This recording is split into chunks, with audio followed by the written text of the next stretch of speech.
Hello everyone, very good morning to all of you. Chapter second हमने start किया हुआ है हिस्ट्री में, on the trail of earliest people.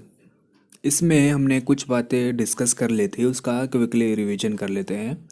First हमने ये पढ़ा था चैप्टर में कि hunters and gatherers while they used to travel one place to another place. क्या रीज़न थे उसके पीछे कि वो एक प्लेस से दूसरे प्लेस में जाते थे, ट्रैवल करते थे।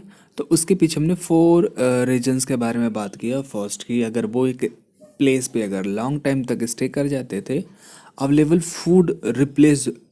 जो फूड रिसोर्सेज थी वो ख़त्म हो जाती थी, इसलिए उनको फूड की तलाश में एक जगह से दूसरे जगह जाना होता था।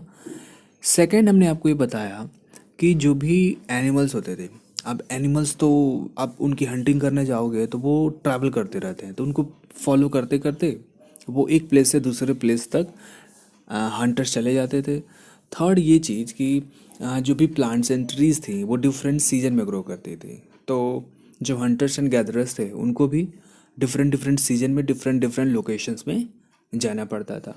क्लियर? तो ये फोर रीजन हुआ करते थे कि ये लोग हंटिंग एंड गैदरिंग करने के लिए एक प्लेस से दूसरे प्लेस ट्रैवल करते थे। अब बात जब करते हैं हंटिंग की, तो हंटिंग करते कैसे थे? उस टाइम तो कोई वेपन्स हुआ नहीं करते थे, जैसे आपके पास बंदूक हो गई या फिर तोप हो गया या फिर कुछ भी उस टाइप का आयरन का बना हुआ कोई भी वेपन नहीं हुआ करता था। उस टाइम में लोग जो है स्टोन से बने हुए टूल्स इस्तेमाल करते थे, जिसको बोलते थे स्टोन टूल्स। हमें कैसे पता?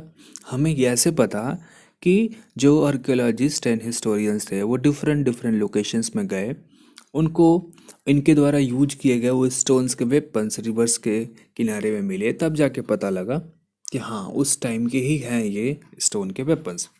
अब जब ये स्टोन के वेपन्स इस्तेमाल करते थे, इसको हमने कहा कि पैलियोलिथिक एज है। Palaeolithic means age of stone, यानी पत्थर का युग। तो स्टोन के टूल से इस्तेमाल करते थे।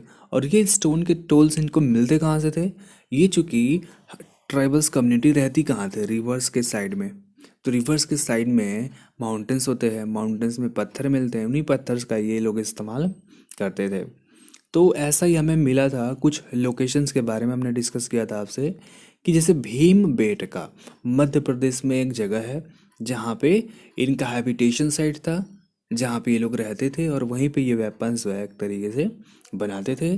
साथ में ही अगर देखा जाए तो इनका नेचुरल केव्स, बहुत सारी ऐसी गुफाएं होती हैं जो नेचुरली बनी हुई हैं माउंटेन्स के अंदर में, या फिर रॉक शेल्टर विंध्याचल वाले में इलाके में चले जाइए या फिर दक्कन वाले इलाके में चले जाइए, वहाँ ये चीज़ें होती थी।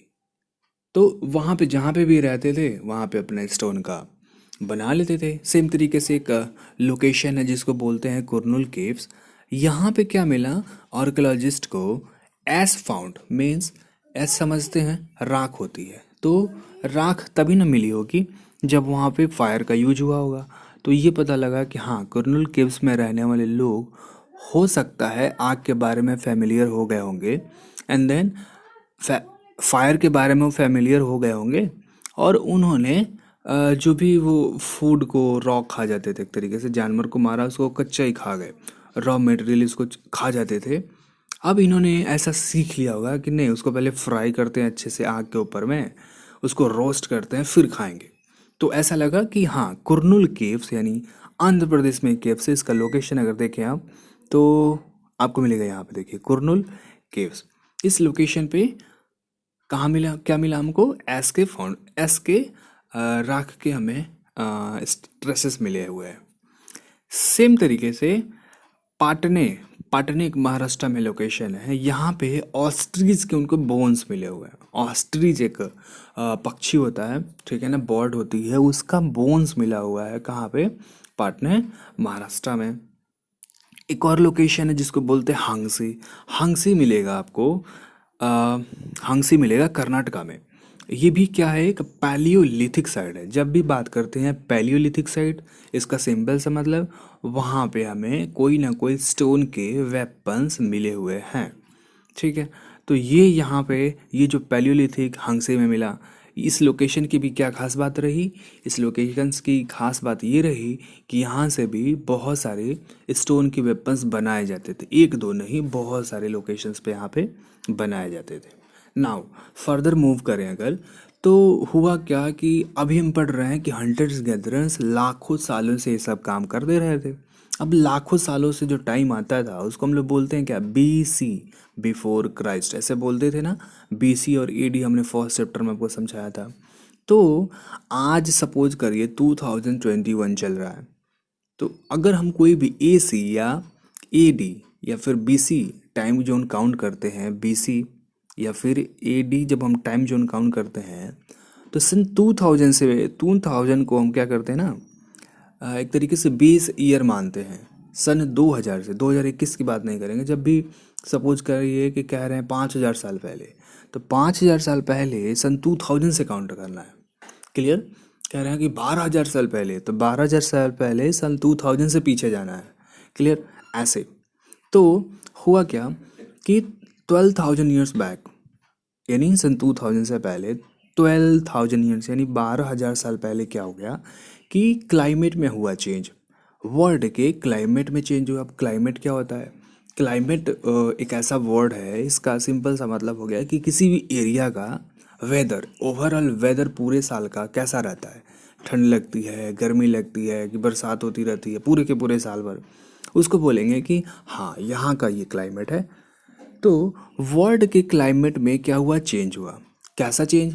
चेंज कुछ ऐसे हुआ कि पहले जो है ना बहुत थोड़ी ठंड लगती थी, थोड़ी सी ठंड थी, थोड़ी सी ठंड थी। अब धीरे धीरे क्या हो गया ना कि टेम्परेचर, जो अर्थ का टेम्परेचर है, धीरे धीरे वो चेंज होने लगा, इंक्रीज करने लगा।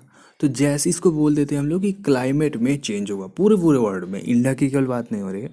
जैसे ही क्लाइमेट में चेंज हुआ, अब क्या हो गया, वार्म कंडीशंस क्रिएट होने लगे। वार्म कंडीशन का मतलब कि अब चारों तरफ हल्की फुल्की गर्म लगने लगे। जैसे ही वार्म कंडीशन क्रिएट हुआ, अब चारों तरफ जो है ना ग्रासलैंड का फॉर्मेशन होने लगा। ग्रासलैंड समझते हैं ना, घास। और घास किसको चाहिए होता है? घास जो है, जितने हर्बीवोर्स यानी जितने भी शाकाहारी जीव जंतु होते हैं, वो उनको क्या चाहिए खाने में? ग्रास चाहिए।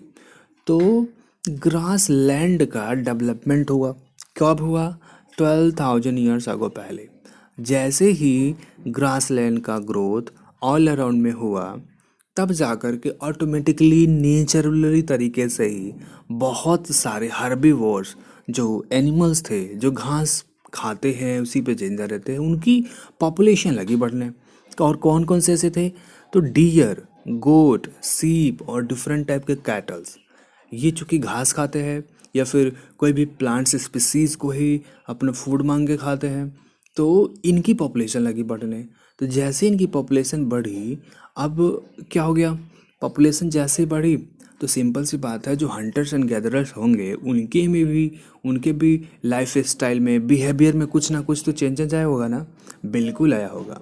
तो जैसे ही इन हर्बीवोरस, ठीक है, जैसे ही इन हर्बीवोरस एनिमल्स की पॉपुलेशन लगी बढ़ने, जो हंटर्स थे ना, जो केवल हंटिंग करते थे, जानवरों को दौड़ा के मारते थे, उनको खा जाते थे, उन्होंने इन जानवरों के फूड हैबिट पे ध्यान दिया। हंटिंग तो करते थे, लेकिन ये देख रहे हैं कि यार ये जो डियर है, ये जो गोट है, ये तो घास खा रही है। तो इन्होंने, हंटर्स ने चुपके चुपके से इनके फूड हैबिट पे ध्यान दिया कि खा क्या रहे हैं और कैसे खा रहे हैं, साथ में ये ब्रीड कैसे करते हैं, बच्चे को जन्म कैसे देते हैं, ब्रीडिंग कैसे करते हैं, उस पर फोकस किया। ये 2 सालों तक 3 सालों तक फोकस करते थे। साथ में उन्होंने ये पाया कि